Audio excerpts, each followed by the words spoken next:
Hey everybody, welcome back to the farm. So today I am taking the girls over to see Zoe the vet, and we are going to ultrasound these girls because in about 2.5 weeks I'm going to be taking them about 2.5 hours south to a registered Percheron and getting them bred. If you remember, if any of you guys remember from last summer, I was keeping 3 pregnant mares here on the farm. Posey, Felicity, and Destiny, while their father, their owner, was up north on the show circuit promoting his stallion and his bloodlines. And part of the deal with me keeping his mares was that he was going to breed my mares this year. And so I am going to take my mares over to see Zoe, and she is going to do an ultrasound on them and just make sure that everything's okay. Make sure that they're ovulating and that they don't have any cysts on their ovaries and that there's no cancer present and that everything looks normal on the inside before we try to breed them. Just for an insurance policy. So it's not going to cost me anything to get them bred. I probably wouldn't get them bred if I was having to pay, just because the foals aren't worth a whole terrible lot of money. You don't really make a lot of money on it after it's all said and done. But since I'm not having to pay, I'm going to go ahead and do it. And the way it's going to work is I'm going to get them ultrasounded today, hopefully get a clean bill of health on both of the girls, find out kind of where they are in their cycle, in their heat cycle and their ovulation and all that. And then just kind of watch them, take them down there 2.5 hours south to South Georgia. And then he's got an ultrasound down there, and he'll be ultrasounding them and kind of getting them dialed in. And then he'll bring his stallion in, and we'll do an AI pregnancy. He doesn't want his stallion jumping on the mares, and I don't really want them jumping on the mares, and he doesn't want his stallion getting kicked. And these girls have never offered to kick, but so that's the plan. So I'm going to brush them. They're going to finish eating. Then we're going to load them up and run over there to the vet. So I will see you over at the vet.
body of her uterus right now.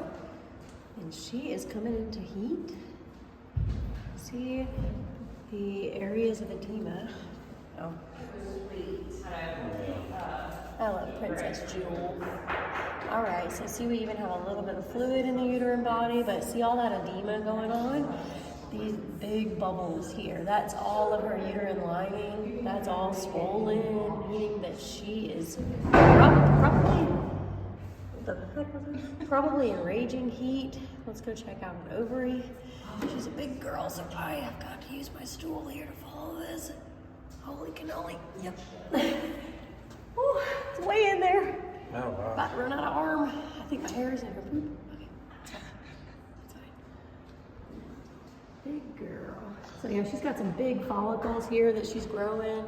Look at those big follicles. So she's kind of hasn't picked a major one yet. It looks like she's kind of got two that are competing. Oh, I pressed OK. I see what I did. Okay, my bad. Unfreeze. Oh yeah. There we go. So, but yeah, she is fully cycling right now, so that's what she means. So this time of year we call it the transitional phase for mares. As the days are getting longer, as the days are getting longer, they're starting to cycle again, so we're coming back down the uterine horn. This is the right side, and then coming back into the, So that was on the right side, those follicles? that is on her right ovary. Now coming back down into the uterine body here. And we are looking at the uterine body, coming up the left horn now. See how we're getting smaller and smaller and smaller and smaller and smaller. You can follow that structure in the center of the screen. See how the tube is getting smaller? That's This piece. sorry about our machine. Okay. Until we should see an ovary pop up. There it is. Oh yeah, there's our big follicle. Okay, so here on her left ovary, this is what they call a Graafian follicle, or the mature follicle that she is going to ovulate off of, ovulatory follicle. No.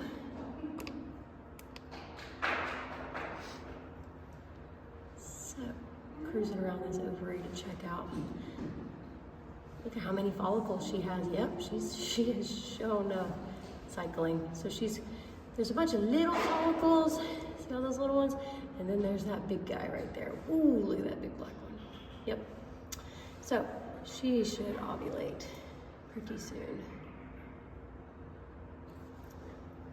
How many days do you think, looking at that, never having seen her before? I would say within the next 3 to 7 days she's gonna ovulate that, maybe even shorter. The bigger the mare, the bigger their follicle gets before it explodes.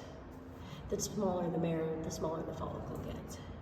But I'm not seeing any cysts at all in her coming back down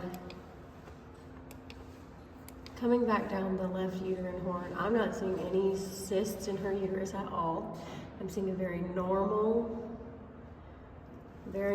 uterus, and probably her first heat coming out of transition for the year. So most people would say, like, don't breed on the first heat anyways, so it's probably good that you're gonna take her after this anyways, because it can take them a couple of cycles to normalize. But she's young, so she will normalize more quickly. Yeah. Yeah. So that's it for her. Pretty normal. It's nice to see normal. A lot of times. Heat for approximately 7 days. So she's in raging heat right now. Do you know approximately how long she's been in heat? No idea. No idea. I would say based on the size of her follicle, she's probably going to ovulate that follicle in the next, I'm just guessing, probably 3 days, 4 days. She's a big mare, probably the next 3 days. But yeah, she came off the trailer. She was showing obvious signs of heat. She was peeing, she was winking her vulva. I mean, she's very obviously in heat. And she has all that edema in her uterus and a big follicle. So, what I would think is if she's in raging heat now, average heat, on average, lasts about 7 days. So when she goes back out of heat, that's when I would go ahead and take her down there, because you know you're going to have approximately a 2-week window before she starts coming back into heat again. So I would rather you get there a little too early than a little too late, because you want time for her to settle in, get comfortable. You don't want her to be stressed out during the period of time when he's trying to impregnate her. So you want her to be relaxed by the time she hits that week of being in heat. You don't want her doing all the trailer in and moving around and getting stressed out during that week, because it can really make their hormones be all weird. So I'd rather you take her a little early than a little late. Okay. Yeah. You don't want to miss that cycle, because they're both really young, very healthy. They should theoretically catch on the first breeding. And it would be cheaper for you if they did, rather than having to wait until the next cycle, because each cycle you have to go back for breeding, and it's just more like time and time management, and that's just more input that you have to do. So it just kind of costs more in the long run. But.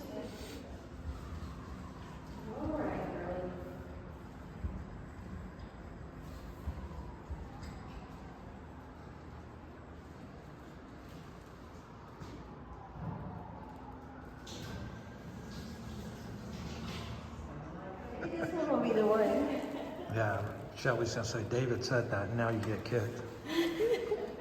Yeah. That's a lot of kicking power right here.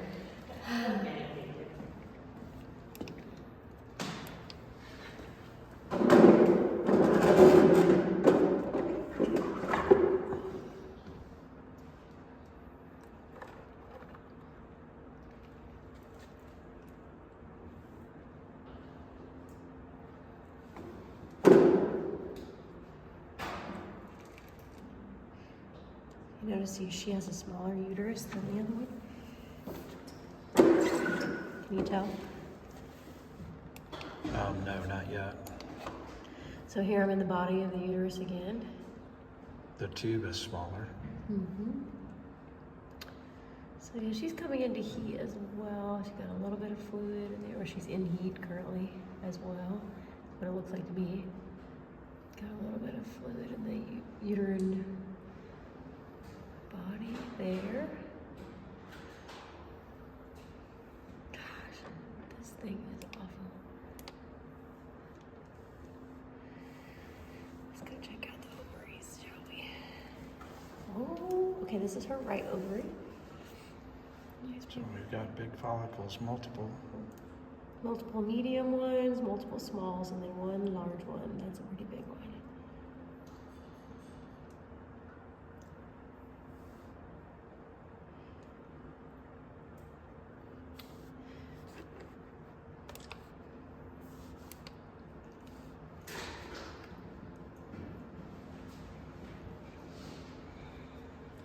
Next one, I'll take a picture. Next time the error comes, I need to get a picture Oh, so I can pass it on to the IT company.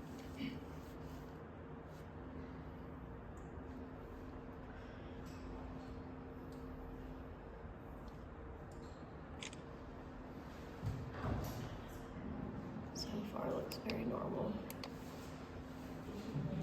I'm looking for a CL. No CL on this ovary yet.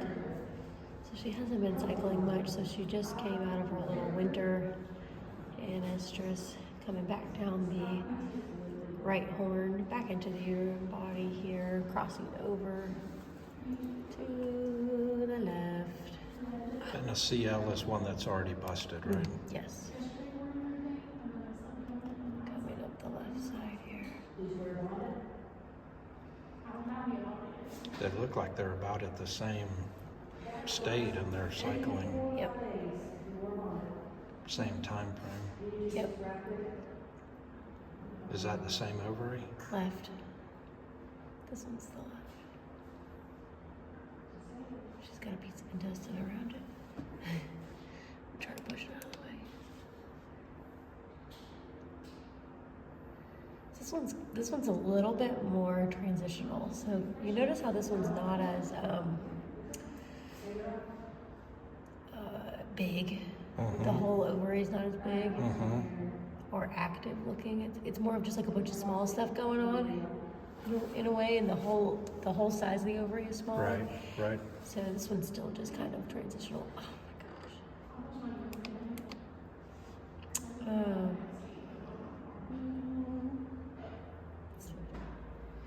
I wish this intestine would go away. What is it? It's a piece of intestine that keeps like slipping in front of the ovary. Yeah. So she's gonna ovulate off of this right ovary. But that's a much more active ovary. See how much bigger it is? Yeah. But okay, the rest of everything looks really normal. I'm not seeing any issues with what she's doing here. All right, so both mares, their reproductive tracts look very normal. Uterus and ovaries, everything looks great. Both are in heat right now. So we will wait for them to go back out of heat and then wait about a week. And then he's gonna take them down to where they're going to... Yeah, South Georgia. South Georgia, yep, where the stallion is at. So stay tuned. Okay, so we're back at the farm. Everybody's doing good. Everybody's settling back in. The babies were happy to see their moms again. They were whinnying and carrying on when I pulled in. But everybody's just chilling out and relaxing. I'll call the breeder tonight, give him the updates, and we'll go from there. But hopefully the first week of April, we'll be taking them down there. So as always, remember who you are, be kind to those around you, and stand up for what you believe in.